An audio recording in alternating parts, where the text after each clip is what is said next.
Hello and welcome to Unity Presbyterian Church Online. This week in worship, Pastor David concludes our Indescribable God series with a look at God as the wind. Let's listen.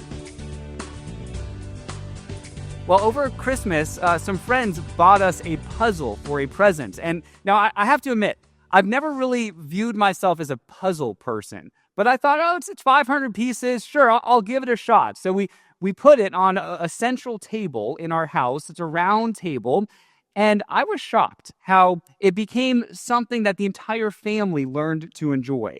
I would sit down when I had a couple of minutes and see if I could find a piece or two. And I'd be surprised then that all of a sudden one of my daughters would be right there with me. And then they'd be looking for a piece or two as well. And this continued over Christmas break, over the week and a half, where little by little, we put that puzzle together and we started to see it take shape. Now, it was really neat when on the day we knew it was going to be completed, the whole family gathered around. The whole family wanted to see the puzzle as it was complete. And so, of course, we took a picture of it to show you the puzzle. I mean, this was it. All 500 pieces, all of the work that went in, the hours and hours over that Christmas break. Wait a second. Janine, zoom in there. Is there a piece missing? Oh, my goodness. That's right. There were only 499 pieces when we completed that puzzle, and we scoured the house. We looked everywhere. We said, where is that one missing piece? We never found it. To this day, we have not found it. I told my daughters, I said, okay, that's just one of the mysteries of life. I mean, where did these missing puzzle pieces go? Has anyone else had that experience where you get to the end of the puzzle and see, it's not just us. That's one of those mysteries, how there's one piece that may not be there. Now, I hope you like mysteries because that's what we're talking about today in church. And yeah, some mysteries are silly, like where did that puzzle piece go? But other mysteries are deeper and more complex, especially when it comes to mysteries about God. I came across a great quote by a pastor named Frederick Buechner. Here's what he said about the mysteries of life. He said, religion points us to that area of human experience where in one way or another, man comes upon mystery as a summons to pilgrimage. I like that. I want you to think right now about the questions you have about God or about faith or about the Bible. Unanswered questions can be really frustrating because we just wish we knew the answer. Why is God like this? Or why is God or the world like that? But instead of frustration, what if you allowed these questions to be a summons to pilgrimage for you, taking you deeper and deeper into the mystery of God? Now, a pilgrimage is a journey from one place to another. But it's not just a sightseeing tour. The pilgrimage is supposed to be a spiritual experience where you are to be awakened to the presence of God as you are in that journey, as you are going from one place to the next. That's what the questions of faith should be for you. Where if you say, okay, I don't know what this means, or I've never been able to figure this out, instead of getting frustrated, let it be a summons to you.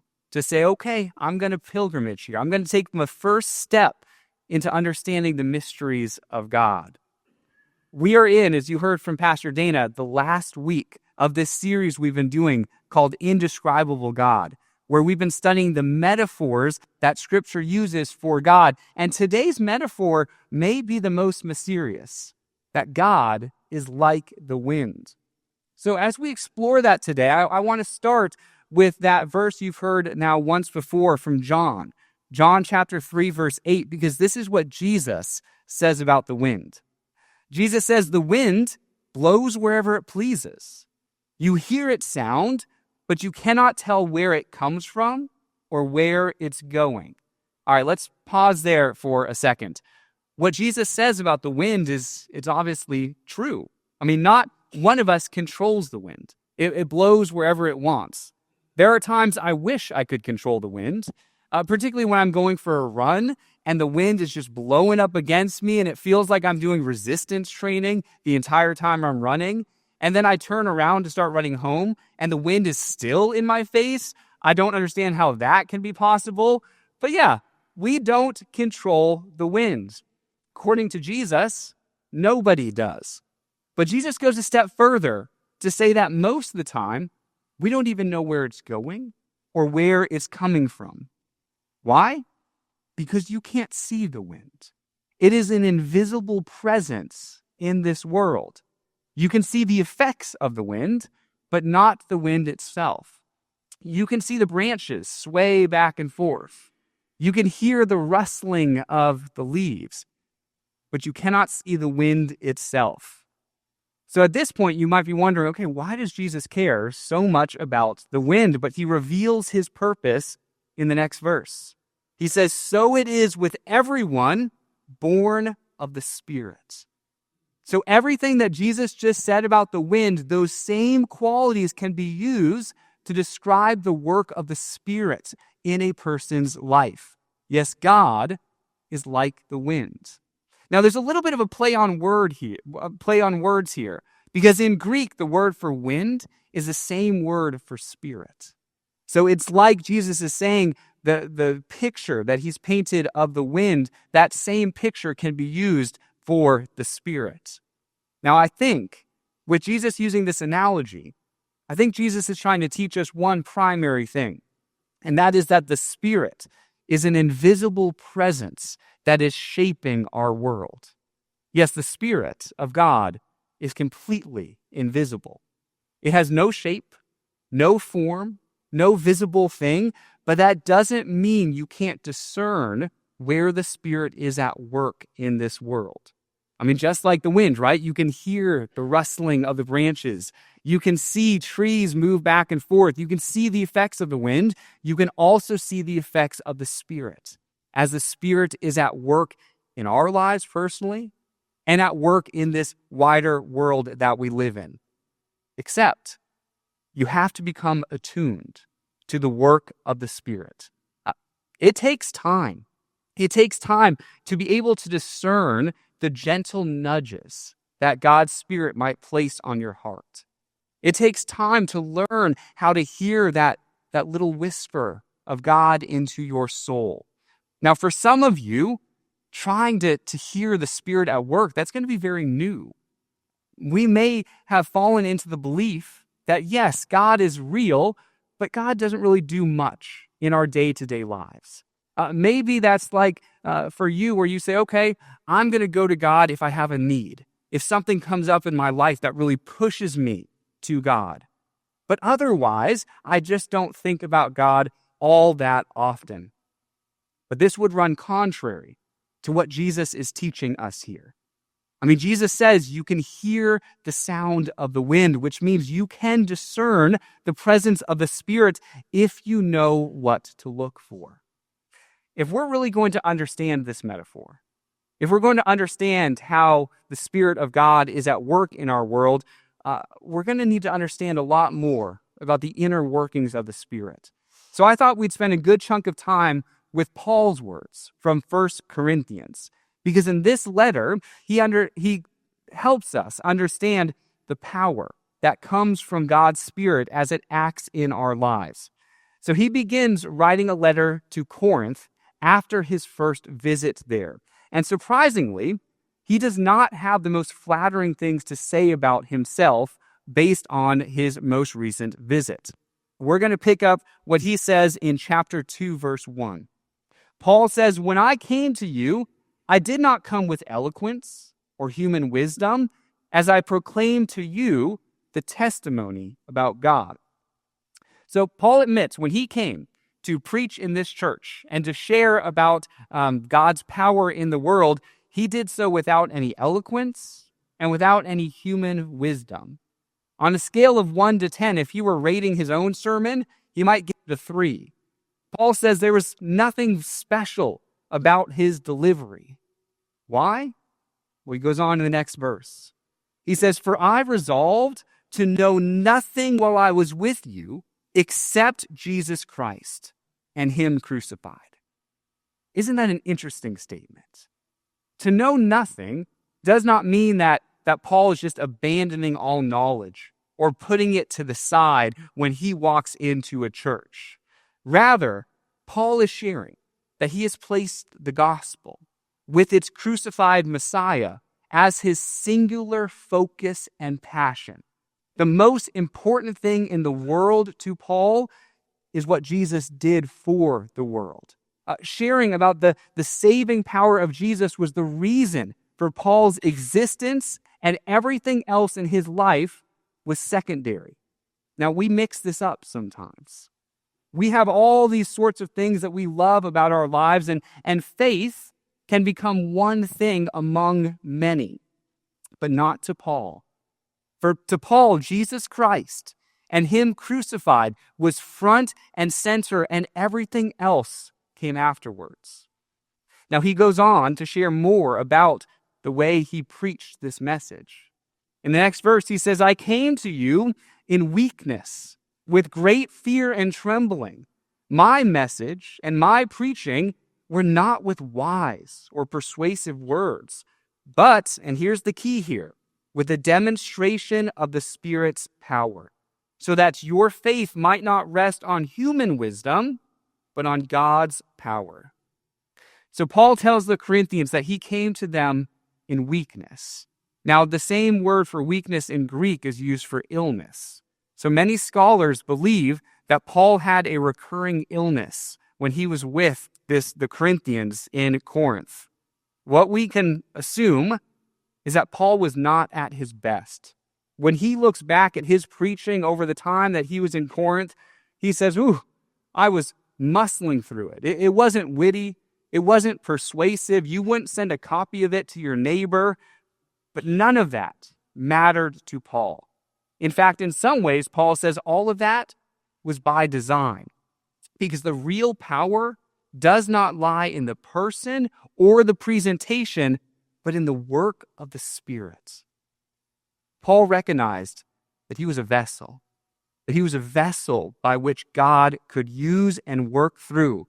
And as far as vessels go, Paul says, I was weak, I was trembling, I was ill, but none of that mattered because his heart was where it needed to be. He was willing to be used by God for God's greater purposes. The wind of God could blow right through Paul's life into the lives of the Corinthians. The Spirit worked through Paul, and the Spirit wants to work through our lives as well. I truly believe that God wants to work through each and every one of us who are here in this room or who are watching online. Remember, when you think about God using you, the person and the presentation, they do not matter to God. It's instead the Spirit's power.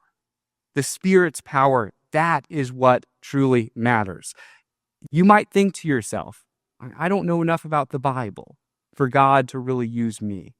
Or God wants to use me, he wouldn't if he really knew my past. But none of that matters to God. The things that you think are weaknesses, God says that's precisely where I want to work. That's precisely how I want to move through you, because then no one's going to look at you and say, well, I'm not like them. They're too great. I cannot be used by God. No, it's in our weakness. It's in our frailty.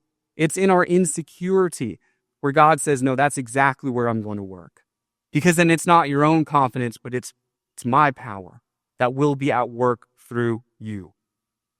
Remember, it is the heart that matters. If your heart is open to God, then the Spirit will blow right through you into this world. So that's the first part that Paul wants to share. But then in this next section, Paul's going to describe two types of wisdom. He describes the wisdom that he calls the wisdom of the world, kind of the dominant wisdom of his age. And then he goes on to describe the wisdom of God. And I can bet you can guess what wisdom he prefers. Paul says this. He says, we do, however, speak a message of wisdom among the mature, but not the wisdom of this age or of the rulers of this age who are coming to nothing. So Paul is saying that there's a message of wisdom that the mature in faith, they will tap into, they will be aware of, that's different than the dominant wisdom of his age. This was true in Paul's time, and it's true in our time as well. In Paul's time, he looked to the dominant wisdom of Rome, of ancient Greece, and thought there's no lasting wisdom here. I bet we could look around at some of our world leaders, the common wisdom of our age, and we might think the same thing, that all of this wisdom comes to nothing. But Paul goes on, he says, no, we declare God's wisdom, a mystery that has been hidden and that God destined for our glory before time began. None of the rulers of this age understood it, for if they had, they would not have crucified the Lord of glory. So what Paul's saying is that God's wisdom was a mystery. It was a mystery that was hidden to humanity until the right moment. But it is a mystery that has been revealed, although many people still miss it today. And the mystery, and I love a good mystery, but you always want to get to the end to know, okay, what is the mystery? How is this going to be solved? The mystery of God, the wisdom of God that Paul says is that Jesus is God. And that through Jesus' death and resurrection, salvation is possible for each and every one of us. Paul says those in charge in his day, they did not understand that. Because if they did understand that, they would not have put Jesus to death on the cross. They did not get it. But he goes on to say this, and this is where he brings it together with the Spirit. He says, these are the things that God has revealed to us by his Spirit. So the things that we know about Jesus, about why Jesus came, this has been revealed to us by the Spirit. Because the Spirit searches all things, even the deep things of God. All right, that's a mysterious statement, isn't it? And it's one that I had to end with today because I think it's so appropriate. That the Spirit searches all things, even the deep things of God. Well, it made me wonder, what are the deep things of God? I think it's a recognition that when it comes down to it, we know very little about the depths of God. The word deep in Greek is derived from the word bathos, which means deep water. Paul's trying to get us to think of this image of diving deep into an ocean. I want to help you imagine this. So we have a picture for you of diving deep into the ocean. How far down have you gone into an ocean? I mean, I've swum in an ocean only as far down as I could hold my breath, which is not very far. And then I would come back to the surface and gasp for air. And that's all I've seen of the depths of the ocean. Some of you have scuba dived, and you've seen even a little bit deeper into the ocean. I would guess probably none of us in this room have taken one of those submarines that go deep, deep, deep down into the ocean. There's so much of the depths of the ocean that we do not understand or know about. Fun fact, when you get to 3,000 feet below the surface of the ocean, sunlight can no longer penetrate the water. So there's no light there, and it can no longer heat the water. So it is absolutely frigid. And yet we are still discovering species of fish and creatures that we had no idea even existed in the depths of the ocean. This is the analogy that Paul is using when we think about the deep mystery of God, the depth of God.